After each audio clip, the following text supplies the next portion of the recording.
we need more perimeter shooting. After a devastating 26-point lead we gave up to the Clippers, the Spurs are under 500. And we're going to break down why that happened and what we need to do moving forward to fix all of that. But this is Spurs Digest with your host, Keenan Warner. And if you've seen my setup before, it has changed. Got the Spurs skyline in the back. But I want to thank to Brian and Josh for always keeping things going and keeping things on this Spurs Digest channel growing, because the subscriber count is going up, and I couldn't thank every one of you guys for that right now. But if you haven't, take a spur of the moment to get every Spurs moment moving forward. But to start off everything, we've got to say this. Gregg Popovich, let's hope you get well. You've won over 1,500 games in your entire coaching career as a head coach for the San Antonio Spurs. That's including the playoffs. 5-time champion, 6-time finals appearance, 6 finals appearances. I mean, there was nothing you haven't done. You had a 20-year stretch of plus 500 basketball every year. It was like 50 wins. Last couple before it started to go down, 48, 47. But I just want to say to Gregg Popovich, please get well soon. Your health is more important than anything in this world for the San Antonio Spurs culture, native. So it doesn't feel like the Spurs without you fully, but hey, that's okay. Gregg Popovich, please get well and have a speedy recovery. Make sure you put your health first before we put basketball. But right now, we are going to bring basketball back into the fold. The LA Clippers rally from a 26-point deficit to defeat the San Antonio Spurs. Amir Coffey went insane. I don't know who Amir Coffey thought he was. He looked like Klay Thompson. He looked like, I don't really know. But Amir Coffey went insane. Overall, the box score is not going to look terrible, but there are some glaring things about it. Victor Wembanyama, the efficiency I don't love. 2 of 9 from 3 I don't love. There's too many threes being taken, and that's going to be kind of the entirety of the Spurs' problems right now, where they're taking too many threes from people who don't actually shoot threes well. So then the perimeter shooting numbers are down because we don't have legitimate perimeter scorers. But 9 blocks, looking like a defensive player of the year. Obviously, he had the 5x5 game, which was insane as well. So he has been on a defensive tear. Offensively, he's been more aggressive since the game against the Thunder, where he only had 6 points. Some people were saying it's sickness. Some people saying it's the smaller guards and smaller defenders on him. Whatever the case may be with that, he has been more aggressive since that moment, and he has been playing some better basketball. Chris Paul, especially in the first half, floor general, making shots, doing Chris Paul things. I mean, 14, 6, and 10. The turnover rate's a little bit higher, and I think that's him trying to figure out his teammates, 1, and 2, him getting a little bit older in time right now, so he doesn't have always the same athleticism to make the difficult passes that he used to be able to make, because it was typically 10. If he had 10 assists, it'd be like 1 or 2 turnovers at max. You're seeing more of these high turnover games from him, but that's fine. He has been in the league for long enough. Champagnie in the first half went insane from 3. Second half, not so much. But overall, Stephon Castle, 0 for 3 from 3. Zach Collins, 0 for 3 from 3. You've got Chris Paul was 2 for 7. Wemby was 2 for 9. Barnes didn't hit one. Sochan didn't hit one. We'll touch on him later. Obviously, Mamu came in and hit a couple in the fourth. Having him in actually helped out the rotations of the offense and helped out spacing the floor. But this team just has a lack of perimeter shooting and a lack of perimeter scoring. They don't have people who can get downhill. They don't have people who can actually create offensively. Well, they have one guy He's just not healthy right now. So we can't really judge the Spurs in their totality right now until Devin Vassell comes back.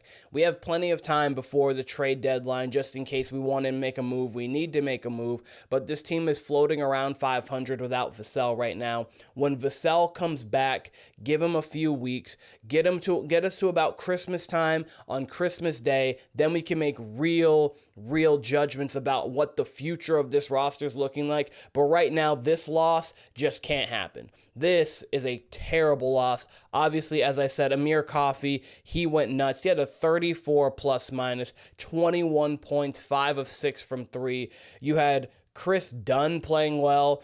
Obviously, you had James Harden making timely buckets. That 4-point play towards the end of the game was big. Norman Powell, all he knows how to do is make big shots. So Norman Powell had himself a game. Zubac was a monster on the inside. Wasn't efficient. Thanks to Wemby blocking a lot of shots, he wasn't efficient. But he definitely was a force and was giving him problems because of the physical body that he does possess. Just a little recap. Up 40-14 after the first quarter. I don't care if Sochan left, and I understand that matters tremendously because of what he does defensively and what he's been doing offensively.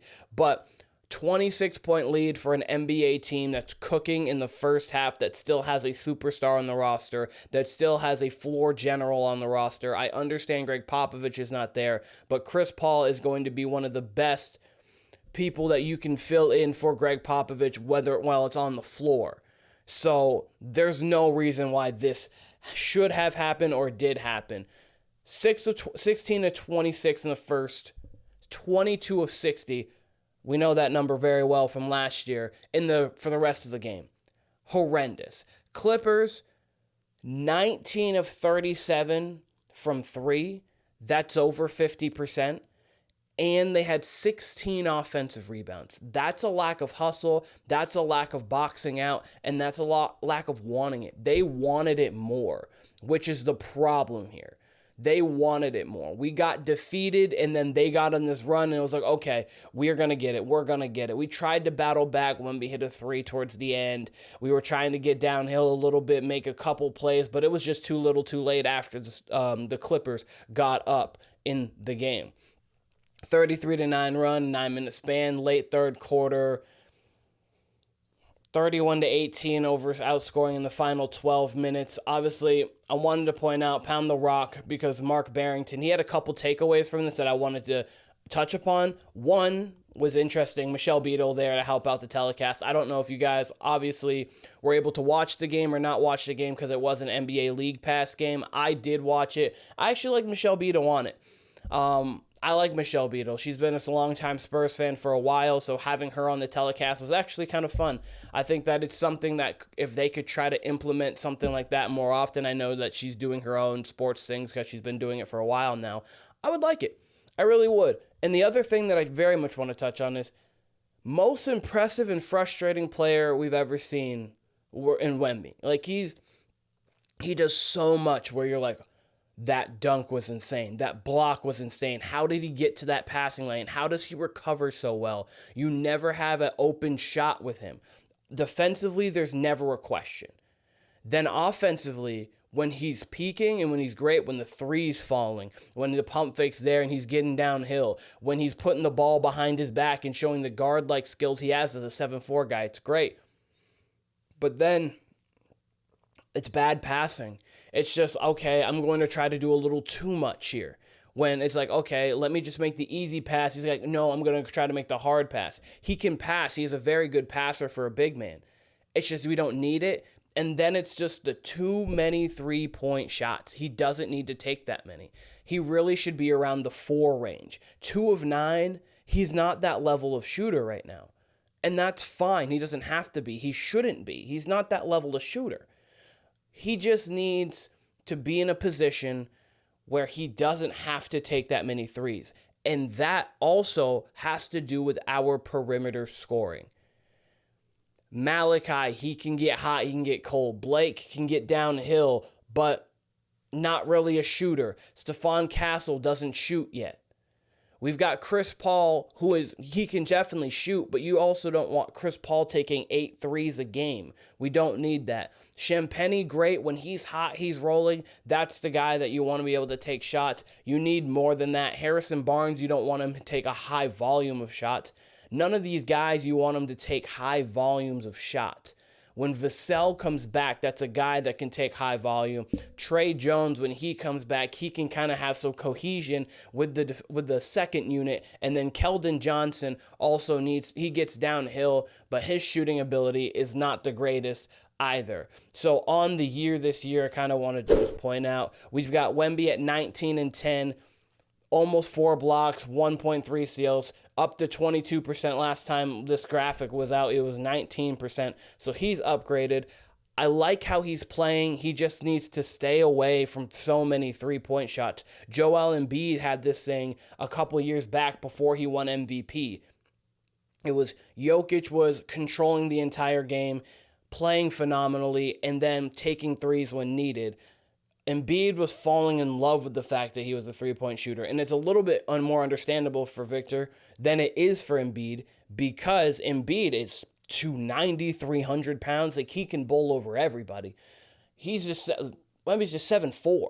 He just needs to get himself in the paint more often. And then Chris Paul, I do like the way he has been playing. Only 2.4 turnovers to the 9. He's going to have those higher turnover games, as I said earlier, because of the age. But I do like how he has been playing a lot. And, yeah, this team just needs a score on the outside. This team truly just needs a score on the outside. But the thing that I've been a little bit holding back on, because I wanted to really touch upon it, Jeremy Sochan has been playing very good basketball this season. He has been arguably the best Spur. Obviously, Victor Wembanyama is really the best Spur, and we all know that. But for what your expectations of Victor is, and then how he's been playing, and what your expectations were of Sochan, and how he's been playing, you could argue he should be the most impressive Spur, I should say, not the best one. But key player, obviously injured. He's out with a thumb injury. We don't know how long that thumb injury is going to be. As the Spurs prevent the Clippers from a second half rally, they had to do it without Sochan. We just don't know the length of the injury. We hope it's nothing crazy. We hope it's not any ligament damage. We hope it's not like broken or anything along those lines. Hopefully the MRI comes back negative. Maybe just a sprain. He's out for a few games, or maybe not even a few games. Hopefully he's day to day. That would be the hope for him. But we move over, that's 15, 7 and 3, 51% from the floor, 25 from 3. The threes don't fully matter, because the threes he's maybe taken like 12, 14. He hasn't taken too many. But I love the way he's been playing. He's been downhill. He understands who he is and what he should be doing on the basketball floor, and that has made him a better player within his role. He's looking more like a key component that we can't get rid of. And I love that, because there was a lot of talk around him like, I don't know how he's actually going to be, but I do love how he's been playing. But perimeter shooting, perimeter scoring is what the Spurs need. We can't judge it entirely until Vassell comes back, until Tre Jones comes back. But we'll see moving forward. That is a devastating loss. You cannot blow a 26-point lead regardless of what perimeter shooting and scoring we do and don't have. But the fact that the Clippers had 19 threes and they have multiple people who can let it go, that's something that we're missing. And that's something that we'll pick up, because defensively we're okay. Let me know in the comments what you thought of Monday night's game against the Clippers. Did you think that it was a perimeter shooting? Do you think it was just a lack of attention to detail? What did you guys think, and what did you believe was the reason the Spurs blew the game against the Clippers? But this has been Spurs Digest with your host, Keenan Warner. I appreciate all of you guys, and I will be seeing you guys very soon.